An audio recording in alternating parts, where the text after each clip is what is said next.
خون کی لکیر چوڑے سینے سے نکلی اور سرحد کے دونوں طرف اس سے محبت کرنے والوں کی آنکھیں سوگوار کر گئی۔ جوانی کی موت تو دلہن کی طرح ہوا کرتی ہے، سرخ جوڑے میں سجی، مانگ میں ستارے لیے، کانوں میں جھمکے لیے، فلک سے اترے چاند کی طرح، اور آج وہ دلہن اس سے گلے مل رہی تھی، کسی ترسی حسینہ کی طرح جس نے فقط محبوب کی آغوش میں سو جانے کی ضد کر لی تھی۔ جوان موت جس پر ہر آنکھ چھلک اٹھتی ہے، ارتھی اٹھی اور باپ نے اپنی ٹانگ پر تھاپی مار کر ارد گرد کے سارے لوگوں کے کلیجے چیر کر رکھ دیے۔ وہ راکھ بن چکا تھا، ایک شعلہ جس کا مقدر فقط راکھ تھی۔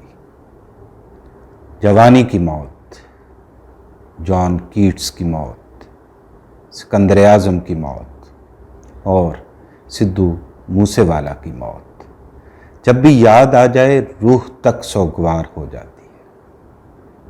سوچنے والے کو مار دیا جاتا ہے کہ یہ سوچتا کیوں ہے، خواب دیکھنے والے کو اس لیے کہ وہ خواب کیوں دیکھتا ہے، اور بولنے والے کو اس لیے کہ بولتا بہت ہے۔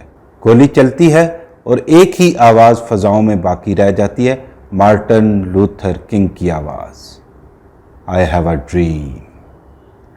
سب پوچھتے ہیں اسے کیا ہوا اسے، کس نے اسے مارا، کیوں قتل ہو گیا؟ فلسفے سے لے کر دانائی تک بہت سے جواب ہیں۔ شیخ ابراہیم ذوق مشاعرے میں اونگ رہے تھے کہ ایک چھوٹے سے سید زادے نے شعر پڑھا، دل کے پھپھولے جل اٹھے سینے کے داغ سے، اس گھر کو آگ لگ گئی گھر کے چراغ سے۔ ذوق جیسے نیند سے اٹھے اور شور مچا دیا، کون ہے یہ، کون ہے یہ، کون ہے یہ؟ سید زادہ سر جھکائے ذوق کو یقین دلا رہا تھا کہ یہ اس کا اپنا شعر ہے۔ ذوق سر جھکا کر بولے، بیٹا اگر یہ تیرا اپنا شعر ہے تو مجھے تو بچتا نظر نہیں آتا، اپنی عمر سے بہت بڑا شعر کہہ دیا ہے تو نے۔ 2 مہینے بعد سید زادہ مر گیا۔ شعور کی منزلیں جان لے لیا کرتی ہیں۔ آغا بابر نے الحمرا میں شاندار پرفارمنس دی تو امان اللہ نے ڈانٹ کر آغا بابر سے کہا، اپنی اوقات سے باہر نہ نکلا کر، دنیا کھا جائے گی تجھے۔ سدھو موسے والا کی بھی یہی کہانی تھی۔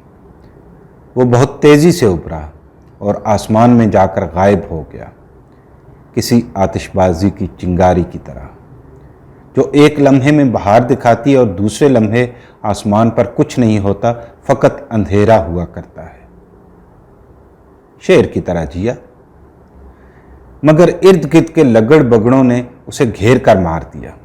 وہ بھول گیا تھا کہ جمہوریت ہو یا جنگل، طاقت فقط اکثریت کی ہوا کرتی ہے۔ وہ بھول گیا تھا کہ وہ پورے انڈیا میں 1% آبادی کی اقلیت سے تعلق رکھتا ہے۔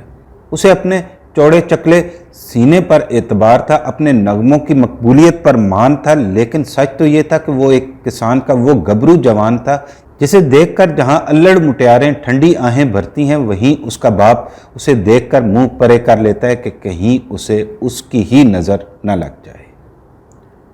وہ جا چکا تھا، فضا میں رہ گئی تھی تو فقط جلے ہوئے پھولوں کی خوشبو۔ دلہن نے محبوب کو اپنی آغوش میں لے لیا تھا، ہمیشہ ہمیشہ کے لیے۔ سوال وہیں موجود ہے، اسے کس نے مارا؟ گولی چلانے والے تو فقط کرائے کے قاتل تھے، سپاری لی اور بندے کو ٹھوک ڈالا، لیکن اس کے پیچھے، پھر اس کے پیچھے اور سب سے پیچھے کون تھا؟ یہی اصل سوال ہے۔